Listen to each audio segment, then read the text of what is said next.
নাবালিকাকে যৌন নির্যাতন করে খুনের অভিযোগ, আর এই নিয়ে উত্তপ্ত দক্ষিণ 24 পরগনার কুলতলি।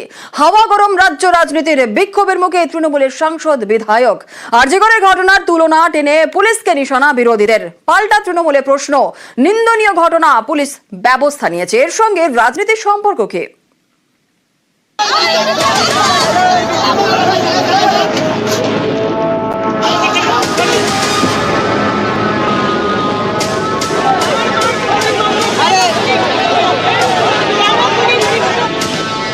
অগস্টে আরজিকর, অক্টোবরে জয়নগর, ফের খুন ও ধর্ষণের অভিযোগে গরম রাজ্য রাজনীতি, তুঙ্গে শাসক বিরোধী সংঘাত।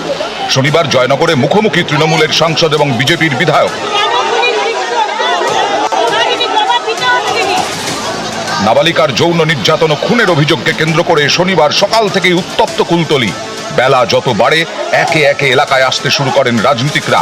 আরজিকরের প্রসঙ্গ টেনে সুর চড়ান বিরোধীরা।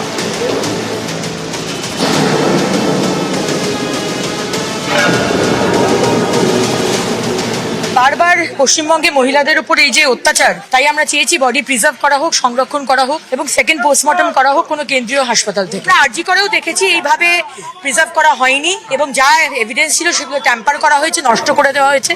আমরা চাই এবারে সেটা যেন না হয়।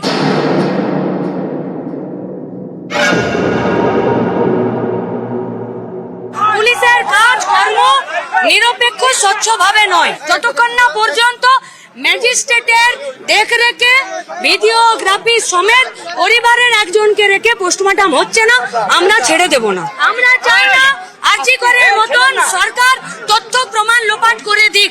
আমরা চাই না আরজিকরের মতন পুলিশ অগাধ সময় পেয়ে যাক তথ্য প্রমাণ লোপাট করে আর দুষ্কৃতীদেরকে আড়াল করা। বিরোধীরা যখন আক্রমণ শানাচ্ছেন তখন আসরে নামে শাসক দল। যদিও এলাকায় গিয়ে বিক্ষোভের মুখে পড়েন কুলতলির তৃণমূল বিধায়ক গণেশ চন্দ্র মণ্ডল। জয়নগরের পদ্মেরহাট গ্রামীণ হাসপাতালের মর্গে রাখা ছিল নাবালিকার দেহ। এদিন দুপুরে সেখানে যান আসানসোল দক্ষিণের বিজেপি বিধায়ক অগ্নিমিত্রা পল। সিপিআইএম এর একটি প্রতিনিধি দল পৌঁছয় পদ্মেরহাট গ্রামীণ হাসপাতালে। সেই সময় হাসপাতালে পৌঁছন জয়নগরের তৃণমূল সাংসদ প্রতিমা মণ্ডল। তার সঙ্গে বচসায় জড়ান বিজেপি বিধায়ক অগ্নিমিত্রা পল।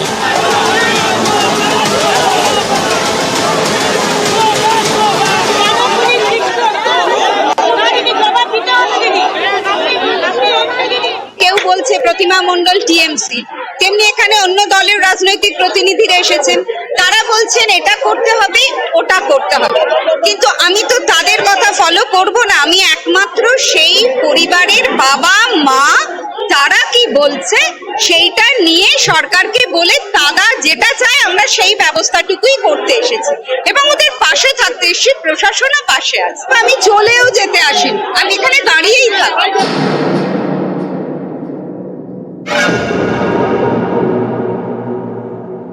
ধর্ষণ এবং খুনের রাজত্ব হয়ে গেল। খুনের জায়গাটা বা যেখানে মেয়েটাকে পাওয়া গেল সেই জায়গাটাকে ঘিরে পর্যন্ত রাখলো না। আর কত অপদার্থতা হবে, আর কত অপদার্থতা হবে। মেয়েদের কোনো নিরাপত্তা থাকবে না, মানুষের কোনো নিরাপত্তা থাকবে না। এই উত্তর কে দেবে? পুলিশ মন্ত্রীকে দিতে হবে। গোটা পশ্চিম বাংলাটা ধর্ষণ খুনের রাজত্বে পরিণত হচ্ছে। আরজিকর সহ নানা ঘটনা, তারপরেও পুলিশের কোনো হেলদোল নেই।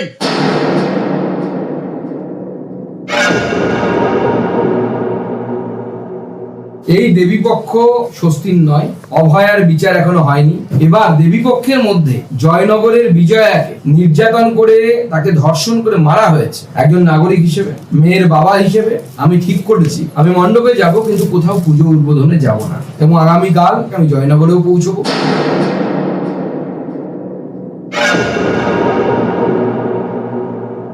কুলতলির ঘটনা নিন্দনীয়, জঘন্য এবং পুলিশ ব্যবস্থা নিয়েছে। অ্যাকিউজড গ্রেফতার হয়েছে। ঘটনাচক্রে এই বিচ্ছিন্ন ঘটনা ঘটছে, সেগুলোকে কড়াভাবে মোকাবিলাও আমরা করছি। সিপিএম এর জমানায় এই ঘটনা বারবার হয়েছে। বিজেপি অন্য রাজ্যে এগুলো ভয়ঙ্কর ভাবে ঘটছে। সিপিএম কি আজকে ধোয়া তুলসী পাতা সেজেছে নাকি?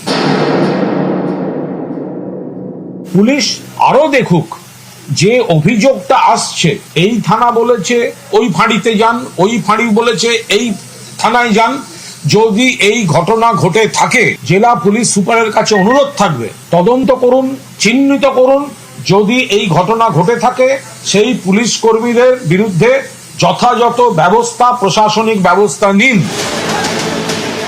কুলতলির ঘটনার প্রতিবাদে কলকাতা সহ রাজ্যের বিভিন্ন জায়গায় বিক্ষোভ দেখায় বিজেপি। নিউজ 18 বাংলা।